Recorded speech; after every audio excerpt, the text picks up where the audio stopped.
Tharanath S, consultant physician diabetologist at MS Ramya Hospitals, Benglore. So today I'll be talking about the major risk factor for COVID-19 in diabetic patients. So we all know that a lot of diabetics are getting COVID infection, and the reason being reduced immunity and poorly controlled sugars is definitely playing a role in having COVID complications in these section of people. So we're talking about complications like lung fibrosis, increased ICU stay, requiring intubation or ventilatory support, or even post-COVID complications. Another important thing that we do not discuss is obesity in diabetic patients. So we generally know that a type 2 diabetic is generally an obese person. So obesity has contributed significantly, even as an individual risk factor, to develop COVID complications. So it is important that we pay attention to our body weight, to look at your diet plan, and also increase your physical activity.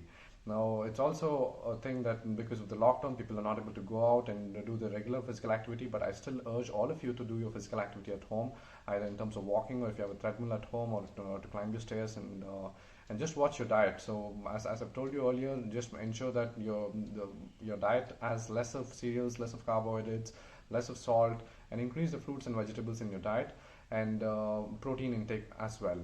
Now, apart from that, it's also important to ensure that you continue to take your regular medications. Ensure that you get it checked regularly. If you have a glucometer at home, that's good. If not, at least ask for a home sample collection. And apart from that, also pay attention to your mental health. It's important that you speak to somebody in the family or friends. If you're too anxious or or if you're depressed, getting into panic attacks because of the pandemic, and just like anybody else, ensure that you maintain social distancing, wear your mask, use the sanitizer. And another important thing that I urge you to do is, as soon as you develop symptoms, be it fever, cough, or even just running nose, just ensure that you talk to a doctor.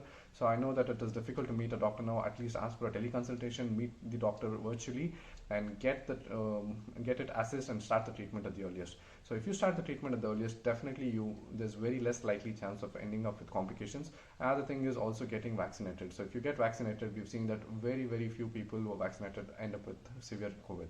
They all usually have mild to moderate COVID. So please ensure that you follow all these things, and you'll definitely be safe. Thank you.